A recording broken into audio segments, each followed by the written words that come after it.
So, Sangha, one of the things that I love the most about Buddhism is its acute ability to diagnose the intricacies of our existence at the subtlest of levels. To take the myriad phenomena we encounter by all living beings in samsara and thread them together into a common universal tapestry. All of these phenomena, you and I included, are bound by three common aspects that, if fully realized, some argue opens the door to awakening. It is said that if one can fully grok what are called the three marks of existence, which describe the true and observable nature of conditioned experience, then the Four Noble Truths themselves are truly realized. And when the Four Noble Truths are realized, we know what that means, right? Like final goal, liberation itself, nibbana. All right. Which is why we're all here, right? At least at some point, right? Maybe out in the distance.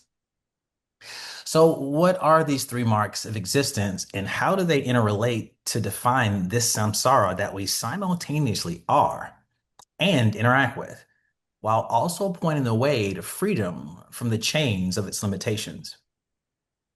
So, many of you may already be aware of the three marks of existence, or tilakkhana in Pali. They are anicca, which is impermanence, dukkha, which is suffering or dissatisfaction or stress, and anatta, which is the concept of no self, maybe better understood as no independent fixed self. And over the next 3 weeks, we're going to explore them a bit together. So in the first class, obviously, we'll talk about anicca, in the second, dukkha, and in the last class, we'll talk about anatta. And these three are inextricably linked together. So there will be shades of each one in each class.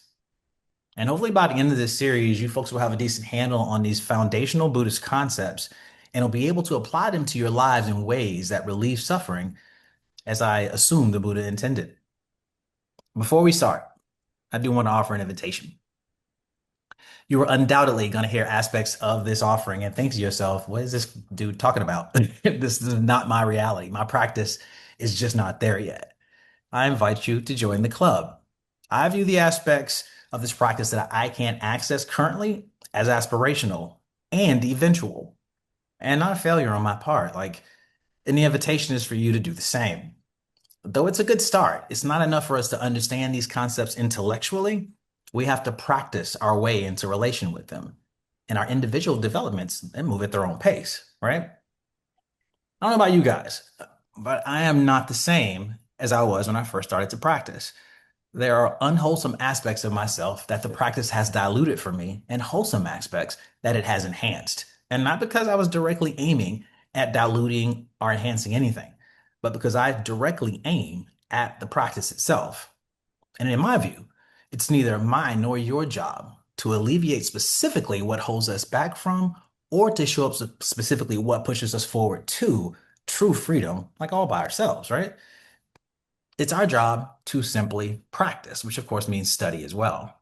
And just let the Dhamma remove our obstacles when it deems it's time. I say this all the time, and I remind myself of it. At the moment the Buddha attained enlightenment, one of the things that happened is that he saw all of his previous lives, and there were a ton of them. In reading the Majjhima Nikaya 36, the Buddha recounts how at the moment of enlightenment, he realized the three higher knowledges. And I realized the first of these knowledges, he said, I recollected my manifold past lives. That is, one birth, two births, three births, four births. I'm going to skip because this is going forever. 100 births, 1,000 births, 10,000, 100,000, many eons of world contraction, many eons of world expansion, many eons of world contraction and expansion. So he endeavored countless times before reaching the ultimate aim. And who knows what life you're on, my friend? And if you believe in that kind of stuff, that's up to you, right? Either way, relax. Leave the judgment aside tonight and just listen. With that said, let's dig in a bit. So, Anicca points to the reality that all conditioned phenomena are impermanent, right? And this is observable, isn't it? Can anyone here think of anything that is permanent? This excuses no thing, right? It starts from the very beginning of life, too, doesn't it? For us humans, life begins as a zygote. Then we actually become a blastocyst, then an embryo, then a fetus, then an infant. And all of that change happens within only about 9 months or so. Infants become toddlers and then kindergartners, middle schoolers, high schoolers, and then maybe college students. These bodies of ours, right? Marching along through growth spurts, puberty, hormones raging, and the different phases of adulthood and of aging. These minds of ours are also along on this march. From the innocence and reckless abandon of a small child. Anybody ever see a small kid trying to kill himself all the time, trying to jump out of your arms, trying to run in front of traffic? I mean, I think they finally remember what life is like, and they're like, oh, I got to get the hell out of here. Right? They're closer to the other side. Through the various types of social molding from our parents, other relatives, social groups, religions, etc., right? That take place throughout many phases of our lives. What about those friendships, right? That flicker in and out of existence. Some stayed and morphed into something different. Some ended. Some began again after ending. Some passed away, right?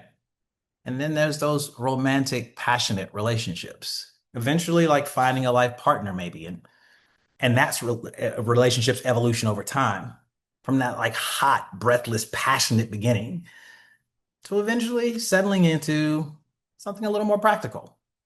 Maybe marrying, having and raising children, sharing the general day-to-day of life. Children eventually leaving home, empty nester life, maybe. I'm sure some of you experienced that. I have. It's wonderful. Eventually ending in separation of some kind, though, right? Whether through divorce or one or both partners passing away. Then there's like those careers, right? Taking twists and turns. And if we're fortunate, ending eventually, and we retire from work and a whole new life begins. So I just laid out our whole lives, and there is change at every opportunity and quite involuntarily, right? We have had so many lives already. I mean, it's kind of reincarnation in a way. With impermanence as such an ever present architect in our lives, it's no wonder that the Buddha made such a big deal out of Anicca.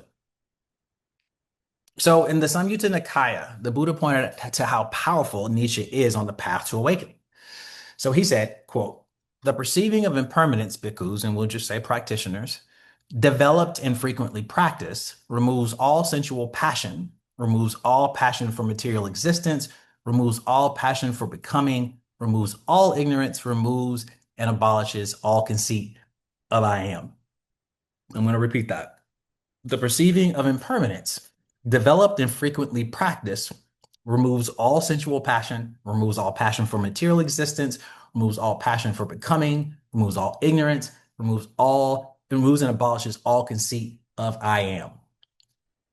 Okay, so this points to the power of perceiving impermanence, right? It's almost as if it will take you all the way to enlightenment by itself. And let's unpack it. I mean, the statement itself really covers all three marks, but let's hone in a bit on like the first few parts. So I think we'll all agree that we all perceive impermanence, right? But as just discussed, we experience it happening like all the time. But do we truly perceive impermanence in the way that I sense the Buddha was pointing to in this statement? I doubt that most of us do, but feel free to correct me if I'm wrong.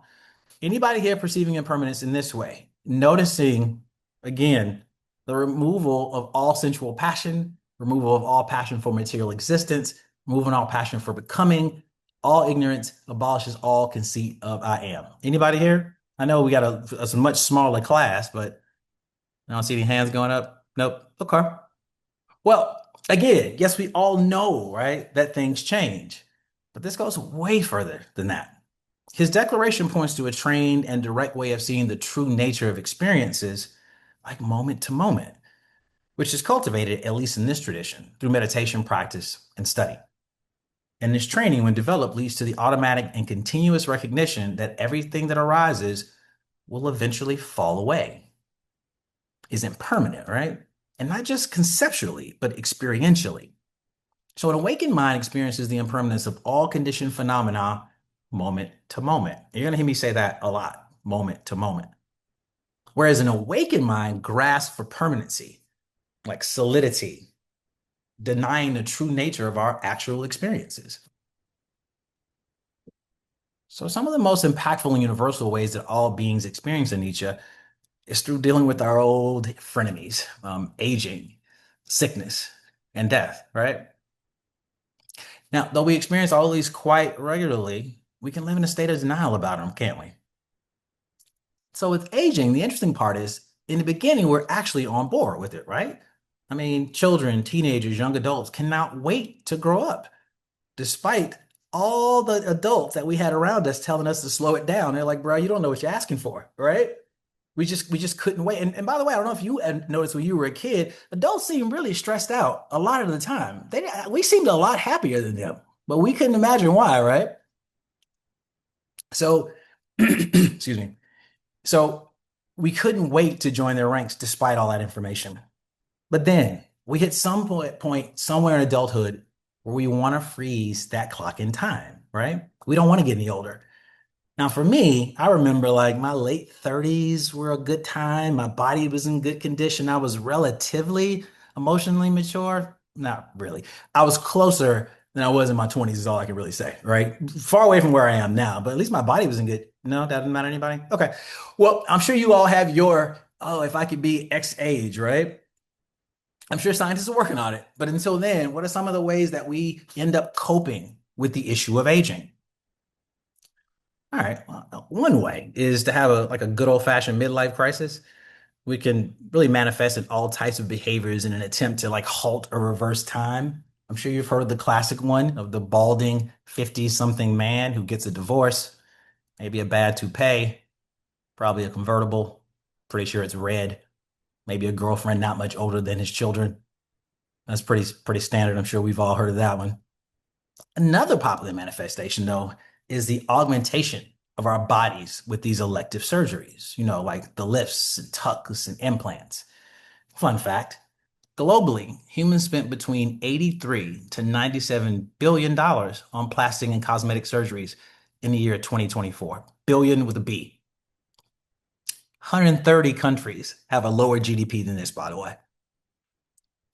Some of us take other extreme measures, like hyperbaric oxygen chambers, stem cell injections, young plasma in transfusions, and in more everyday cases, like we get Botox injections to like ward off crow's feet, or we dye the gray out of the hair to ward off appearing our actual age. Now, I want to be clear, there's no judgment about any of these behaviors, right?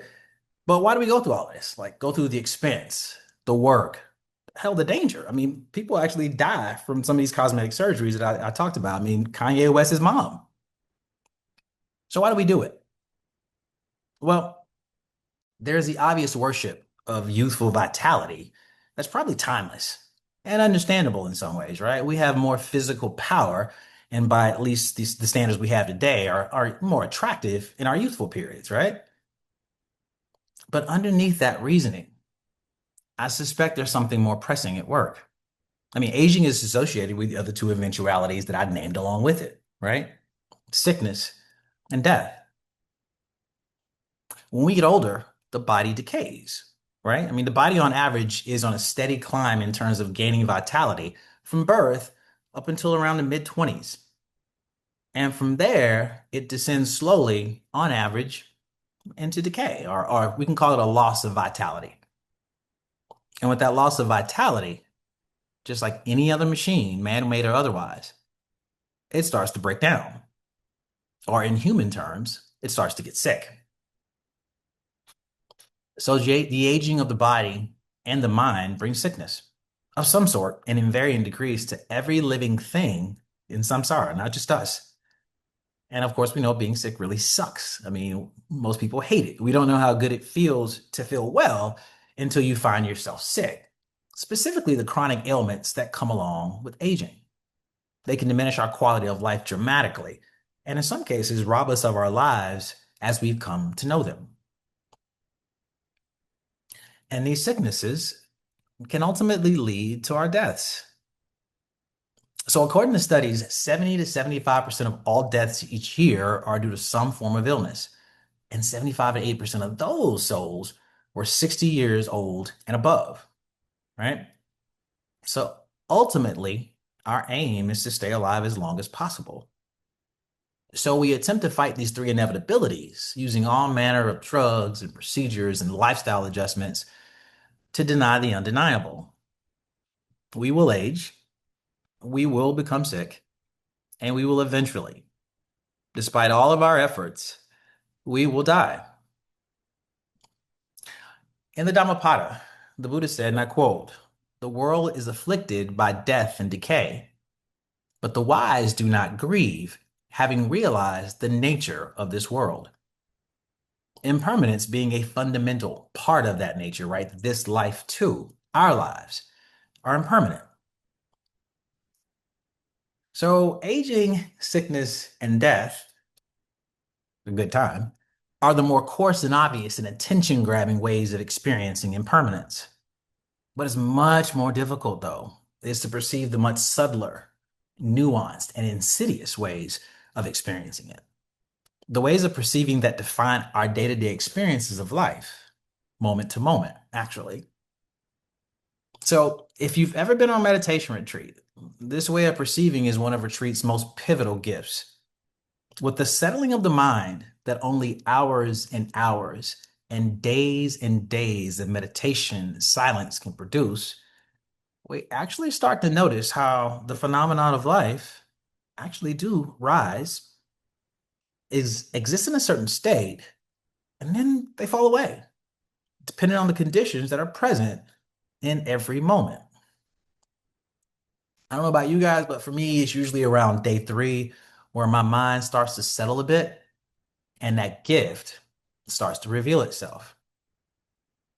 This is when, in a somewhat detached witness type of state, I begin to notice that my mind is akin to like a beehive, but only in terms of the bees' chaotic activity and not their usefulness. Mind darting from thought train to thought train, pollinating thought after thought until my mind evolves into a garden of toxic flowers. This garden oftentimes accompanied by certain sensations arising in my mind and body that only retain their grip on my mind and body if I don't loosen my mind's grip on them. Now, this is our dear teacher and friend Vedana, tirelessly at work, as Ram Dass used to say, showing us where our stash is, what we're still hiding, where the work remains. So, just sitting there, witnessing the swinging from pleasant thought and pleasant Vedana to unpleasant thought and unpleasant Vedana in what is referred to as the mind-body feedback loop. And all this activity is involuntary, by the way. You're not doing it. So maybe I'm remembering how that person really just got under my skin right before retreat and thinking about what I wished I would have said to them, or better yet, how I'm going to treat them the next time I see them. I'm gonna get them, right? And noticing that unpleasant sensation arise in my body. I may be remembering a very kind thing my partner did for me recently and noticing the pleasant sensations arise in my body. And then noticing how quickly either sensation fades and swaps as the mind switches between thoughts or these kinds of thoughts. Noticing as I return to the present moment, how these thoughts and sensations just fade into equanimity. That's at least until they rise again, because we know they will, like the South. So on retreat, with the spaciousness not readily available in our everyday lives, impermanence in its conditionality is so much easier to perceive moment to moment, right? But off retreat and back in the fast-paced world in which we live, we can find it a lot harder to do so. I mean, to start with, we got to talk to people, right? And we got to hear people talk to us, or at least around us when we're not on retreat. And we all know, I mean, people are the problem. If it was just us, everything's great, isn't it? It's people.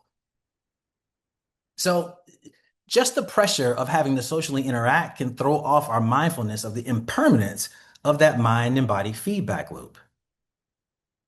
So without the vantage point of just sitting in silence, detached at that moment, right? Just watching that feedback loop rise and fall, we might take harmful action to respond to that feedback loop instead of just watching it eventually fade away with no harm done.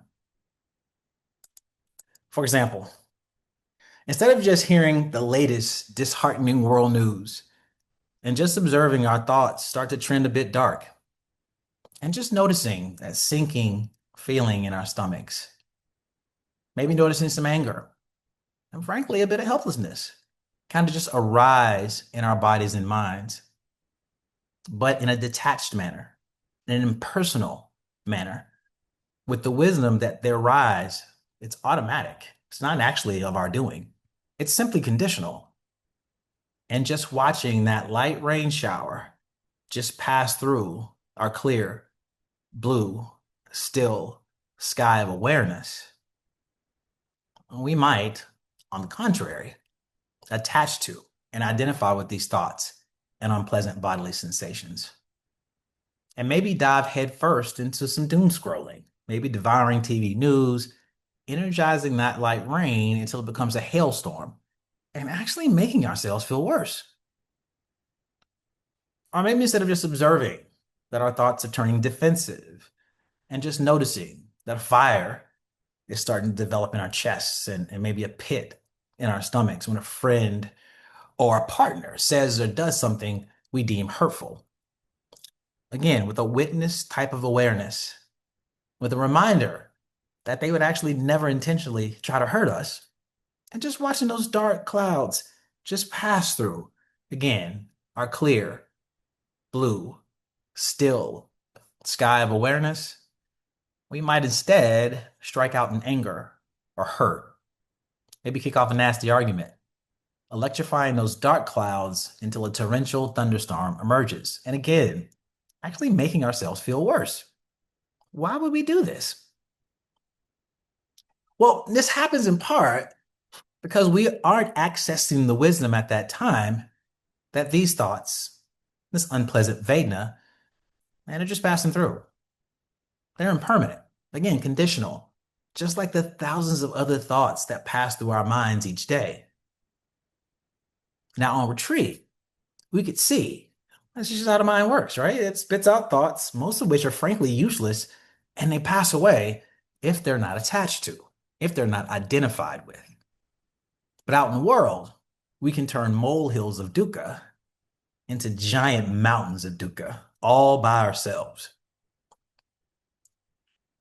I will say though, that the Buddha's claims have rung true for myself and other practitioners that I've talked to, and probably for you as well. I mean, with frequency and practice and development, we do gain greater access to experience this moment to moment impermanence as we move through our day to day. Noticing our habit energy trying to run our lives, guided by reflex as opposed to awareness, and putting awareness in charge more and more. This leads to a sharpening of our perceptions as we witness more and more the changing nature of this reality, but moment to moment. Therefore, like loosening our attachment to what, in fact, cannot actually be attached to. As this type of scene becomes clearer and clearer, the next part of the Buddha's statement on impermanence starts to take shape for us. Now let's talk about the next part. So the perceiving of impermanence, quote, removes all sensual passion. All right. So I have two questions for you guys to ponder. Number one, and I'll take a show of hands. Who here wants to remove all sensual passion? Got it.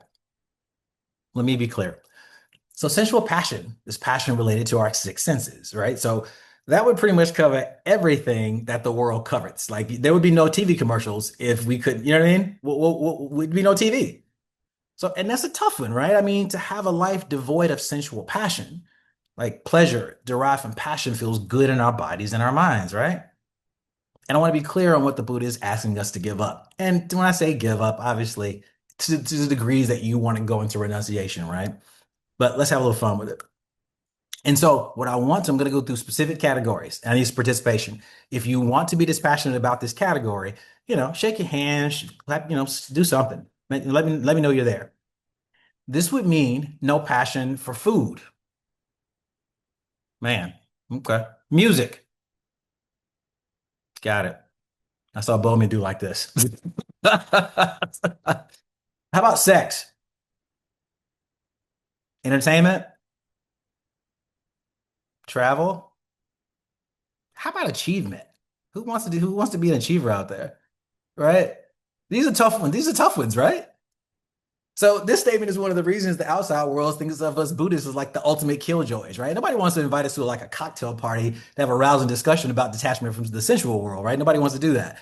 But I mean, for a good portion of the world, and maybe for some of us, these sensual passions are what make life worth living, right? which is why I didn't see no hands. I mean, you barely moved your faces because I think you thought any movement indicated that you wanted to get down with this. And I want to be clear, so we're good. Number two, I mean, unless the Buddha was just some kind of a masochist, which is possible, I imagine he had his reasons for imploring us to take a path that frowned upon sensual passion. So, what's the danger in wanting to experience sensual passion? What's the problem? So, to start with, I mean, we're a pretty greedy lot as humans. Wouldn't you agree? Like, God bless us. I mean, we do not want a pleasurable experience to ever come to an end. Enough is truly never enough. I mean, what's the old saying? Just can't get enough of a good thing, right? So when we encounter something pleasurable, we get attached. And I think we all know the word attached is a really bad word. That's probably the worst curse word in Buddhism, right? Attachment. And not only do we get attached, but we get attached to our particular desire just the way it is. And we want it to remain just the way it is. But that's not reliable, right? I mean, for beings inhabiting and in reality that's clearly impermanent. And despite all the evidence we've actually experienced about impermanence, which I went over earlier, we oftentimes still get it seem surprised and disappointed when that pleasurable sensation from that experience fades away. Anybody here, besides me, ever had like a really amazing experience, like the first time was super pleasurable, and so you decided you wanted to do the exact same experience, like every piece of it to the letter, but it still wasn't the same, right? Wasn't exactly the same. And it couldn't have been, right? Because nothing was the same. You weren't even the same at that point. So look, what do we do when that kind of things happen? Do we say, all right, new experience, so let me just see how it lands without expectation or judgment. I'm going to embrace it for what it is, as it is, all good. Not bloody likely. Mm-mm. Often, we just keep chasing that sensation that the original experience caused to arise in our bodies and minds. And by default, we belittle this new experience because it fell short, simply by virtue of expectation. As a good friend of mine would say, expectation is the mother of disappointment. Chasing a dragon is what this is called in some circles, right? And that dragon oftentimes invokes the unwholesome aspects of sensual passions, right? I think it's safe to say that sensual passion's attachment to pleasure is oftentimes a primary driver of our unwholesome behaviors. They say that there's like a thin line between love and hate, and sensual passions are kind of on a spectrum, if you will, like calibrating from light to darkness, depending on the conditions, and sometimes in an instant. I imagine our troubled world is such, perhaps because it's really awash in a constant barrage of messages encouraging us to chase sensual passion as the true way to some sort of happiness, to some level of freedom.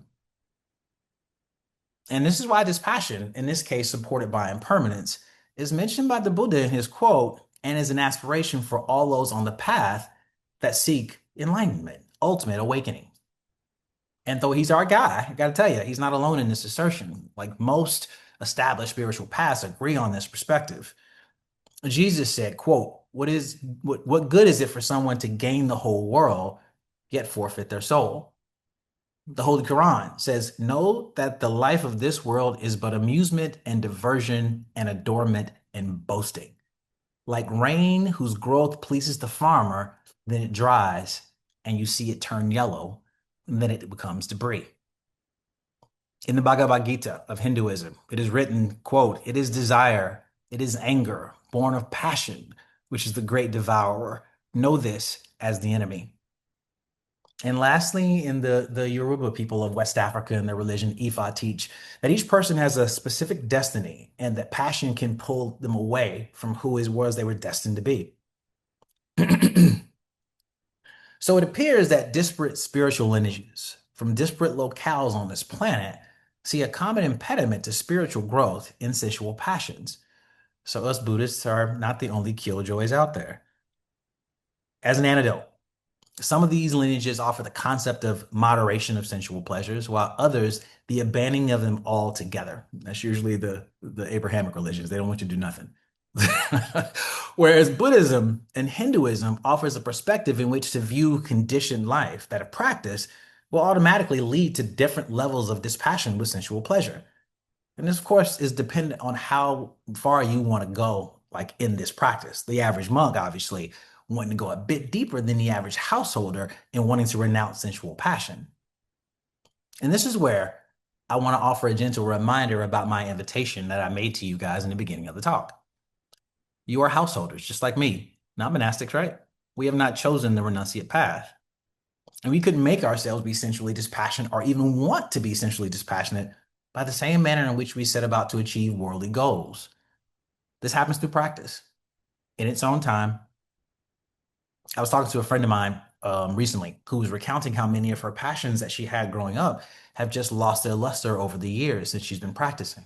Like the desires have just kind of slowly fallen away. I mean, certainly happened to me. It's most likely happened to many of you as well. All right. And this passion just kind of sneaks up on you. This is why they tell you don't start this path unless you're ready because you can't go back. And you just look up and you're like, oh, these things are not as interesting anymore. So in the meantime, I don't want you to get the wrong idea. Like, it's not that sensual pleasure in and of itself is a bad thing. What is in question is what are we taking pleasure in? Is it the wholesome or is it the unwholesome? And even if it is in the wholesome, what is our relationship to even that pleasure?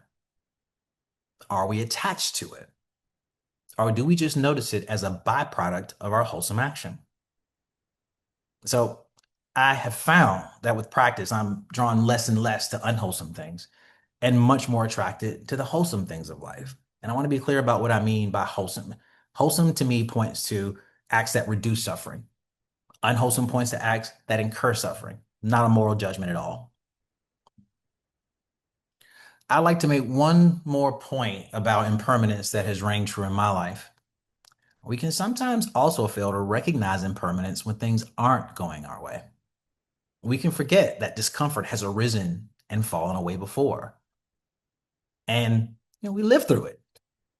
And so instead of just recognizing the impermanence of the discomfort and just being right there with it, feeling all the feels, as the young people say, sitting with that discomfort, we sometimes chase the dragon by way of aversion, oftentimes using unwholesome expressions of sensual passion in an attempt to escape reality. And this often leaves us, frankly, worse off than before the chase even began, either by finding ourselves in some form of exterior trouble in the world as a result of our actions, or by digging ourselves deeper and deeper into a hole within our psyche as we run from our personal demons, as opposed to just being with them, feeling into them, and accepting them. Because they, by the way, are also subject to Anicca and are destined to fall away if we just lay the groundwork for the right causes and conditions to aid and abet their disappearance. So, Sangha, in closing, according to the Buddhist teachings, the realization that all things are subject to change, the true realization of this causes the mind to stop chasing sensual passions and pleasure, and even avoiding pain. Because that realization imparts upon the mind the wisdom that neither consensual passions or pleasure provide lasting satisfaction, nor can pain provide lasting dissatisfaction. And our inability to accept these truths causes a phenomenon that I'll go into deeper for our next class. It's the phenomenon that the Buddha says is the only thing that he teaches and how to get rid of it. Tune in again next week. We dive headfirst into your favorite and mine, at least it's Tim's favorite, dukkha. Thank you for listening.